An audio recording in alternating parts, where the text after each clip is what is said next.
Quando eu cheguei em casa, depois do almoço, tinha na minha cama um envelope escrito sua história. Quer dizer, Deus me escolheu no útero dela. O pessoal pensa, quando vê um padre assim, o padre Cristo sempre sonhou em fazer o que ele faz. Então... Não, eu nunca sonhei em fazer o que eu faço. Você sonhou em fazer o que primeiro, Não, padre de paróquia. Atender os fiéis, celebrar a missa, confissão. De onde veio isso, Padre Christian? O senhor frequenta desde pequenininho? O senhor sempre foi católico ou já teve alguma outra religião? Sempre fui católico. Agora, eu vou resumir também, mas a minha história é bonita, não é porque a minha não. Cada um tem a sua história, né? Mas a minha mãe, Ana Maria, ela está em sintonia conosco, viu? Ela vai assistir ao vivo lá. Bateu uma vez só, né? Uma vez na vida, o resto tentativa de homicídio. Aí a minha mãe já estava noiva. Minha mãe era brava. Era brava? Como chama a sua mãe? Ana Maria. Dona Maria, um beijo. Aí a minha mãe já estava noiva do meu pai. Mas antes de eles se casarem, ela ficou grávida. E há 50 anos atrás, foi um choque para a família, né? E ela, muito católica, para ela foi uma mistura de alegria e de tristeza. Alegria porque é uma vida que estava vindo, e tristeza... Porque não era casada. Não era casada. E ela, quando descobriu que estava grávida de mim, eu vou resumir bem a história. Antes de contar para os pais dela, ela passou na igreja Matriz de Santana, Itaúna, onde eu fui batizado. Ela foi rezar, pedindo para Deus que recebesse o fruto do pecado dela, que se ele quisesse eu podia ser um servo de Deus, etc. Ela rezou. E ela ela fala que teve uma experiência mística, que ela fechou os olhos, pôs a mão no sacrário, aí ela viu um padre de cabelo preto celebrando uma missa de costa, levantando a hóstia assim. Ela não teve dúvida que era eu aquele padre. Caramba! Então ali não, ela chama Ana Maria, Maria. Meu pai chama José Emílio, José Maria, por isso ela pôs Christian, que é Jesus Cristo, né? E ela chorou e entregou pra Jesus como se fosse a minha vida. Falou, pode levar ele pra África pra eu não vê-lo nunca mais. Quando ela estava saindo da igreja, chorando, o padre José Neto estava entrando, que era o padre da época. Aqueles padres que ficavam a vida toda na paróquia. E ele conhecia a família dela, o seu Bismarck, era barbeiro. Eu aprendi a fazer barba, cortar cabelo com ele. E a dona Alice, que era dos pais da minha mãe. Você é barbeiro? Não mais, mas eu fui anos. Mas sabia, é mesmo? Fazia a barba. Dá pra ver que a barba tá bem feita. Que legal. Tá bem feita. Que legal, pô. Aí ele perguntou pra ela, Ana Maria, porque ele conhecia a família, né? O que tá acontecendo que você tá chorando? Pai José, eu engravidei. E agora eu vou contar para os meus pais. É uma mistura de alegria e de dor. Mas Deus consolou meu coração ali agora. Eu rezei e eu fiquei, e Deus me falou que é um menino. E eu vou entregar esse menino para ser padre. O padre José não gostou. Ela achou que ele ia gostar. Falou, não, você não fale uma tragédia desta, porque esse menino vai ficar com esta obrigação para te agradar, e se ele não tiver vocação, vai ser um padre muito infeliz. Exatamente. Ela chamou ela na sacristia, falou assim, coloca a mão na Bíblia aqui e você vai me prometer. Você nunca vai contar isso para ele. Você entregou para Deus, mas não conta. Ela disse, mas quando que eu posso contar? Ele disse, se ele ordena padre. E ela nunca me contou, não. Caramba! E de pequenininho, eu brincava de missa, consagrava bolacha, fazia suco de uva, fui pra Coroinha. Que legal! E durante esses anos todos, ela foi escrevendo. Aqui foi Coroinha também. Foi Coroinha também, né? Foi. Aí eu fui pro tiro de guerra, me apaixonei pelo exército, né? Cheguei a cabo lá. Foi pro tiro de guerra, mesmo. Louco. Né? Mas eu ficava só como capelão, né? Aprendeu a pintar meio fio, não, né? Não, é porque eu era cabo, a nossa vida era mais... Deu uma capinada ou não? Capinada, né? O meu foi carrinho. Tirar os nossos são, né?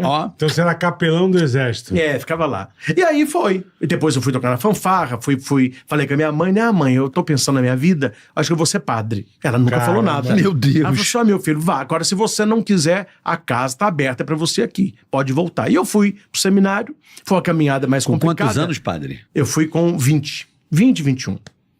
Aí, pronto, fiz a caminhada toda, fui ordenado diácono. No dia 27 de agosto de 2025, eu ordenei padre. Dia 28 foi a minha primeira missa, 10 horas da manhã. Aí teve um almoço. Quando eu cheguei em casa, depois do almoço, tinha na minha cama um envelope escrito sua história. Ela foi escrevendo. Ela contou tudo. Aí que eu entendi. Cara, que Quer dizer, coisa louca. Deus me escolheu no útero dela ainda. E eu nunca pensei em ser outra coisa. Que loucura. Que legal. História bonita, padre. Bonita, né? Poxa. E ela nunca te contou. Não, nunca Só falou te nada. levava na missa de boa, deixava você à vontade. É eu que puxava as coisas da igreja lá. Por onde o senhor é aquele padre... Eu queria saber sua denominação eucarística. Eu sou padre diocesano, padre secular, né? Sou reitor do Santuário São Frei Galvão, em Divinópolis. Como é que você começou com essa vida, padre? Eu era padre em Carmo do Cajuru. Carmo do Cajuru é uma cidade pequenininha, perto de Divinópolis. E o meu sonho era ser padre lá. Eu comecei lá com o padre Francisco Cota, hoje é bispo de Sete Lagoas. E ele estava para sair da paróquia e eu assumiria a paróquia. Tá. Uma paróquia menor, mais rural, né? E eu amava aquele povo. Que eu fui para lá como seminarista, fiquei o meu diaconato e já tinha 2 anos de padre. Quando estava para o padre Francisco sair, a gente teve uma reunião da diocese e eu ganhei uma eleição, chama vigário forâneo, né? Eu fiquei com Divinópolis e Carmo do Cajuru, que era onde eu estava. Tá. E aconteceu um problema numa paróquia em Divinópolis, o padre teve que sair. Então teve algum problema com o bispo. E ele não tinha um padre para colocar lá. Eu já estava em Cajuru, ele falou, como você é vigário forâneo, venha para Divinópolis e vai acompanhar na paróquia, que em janeiro eu nomeei outro padre para lá. Eu fiquei setembro, outubro, novembro, dezembro. Ele me chamou no início de janeiro e disse, olha, eu pensei, você vem para Divinópolis. Que legal. Você vai sair de Cajuru. Para mim foi uma tristeza, porque o meu sonho era ficar em Cajuru. Que a minha vida, assim, o meu sonho era ser padre em Cajuru. Foi minha primeira paróquia. Mas Cajuru é menorzinho. Menorzinho, pequenininha, né? Que Divinópolis é um pouco maior, com então. 250 mil. Mas quando eu cheguei em Divinópolis, hoje resolveu tudo. Mas na época a paróquia não me queria. E eu também não queria, né? Porque eu queria ficar em Cajuru e eles queriam o padre anterior que estava lá. Mas o bispo bateu o pé e falou, não, fique e faça o seu trabalho lá. Eu notei que um trabalho de padre de paróquia ali não estava funcionando, porque o problema foi um pouco grave, né? Não vamos entrar aqui. Não, lógico. Aí eu tive uma ideia. Foi o Espírito Santo mesmo, né? Nós criamos a missa da família, que era uma missa na quarta-feira, onde a gente fazia uma missa maior, com mais canto, com adoração ao Santíssimo. E a missa foi crescendo muito rápido. Nós chegamos a ter toda quarta-feira de 10 a 14 mil fiéis por missa. Ô, louco. Meu Deus. Na época foi um fenômeno mas daquilo. mas cabia tudo isso? Não, a gente comprou o terreno do lado, fez um galpão. Caraca, cobrimos padre, que legal. Cobrimos o lateral da igreja, a polícia fechava as ruas, instalavam telões. Pô, 14?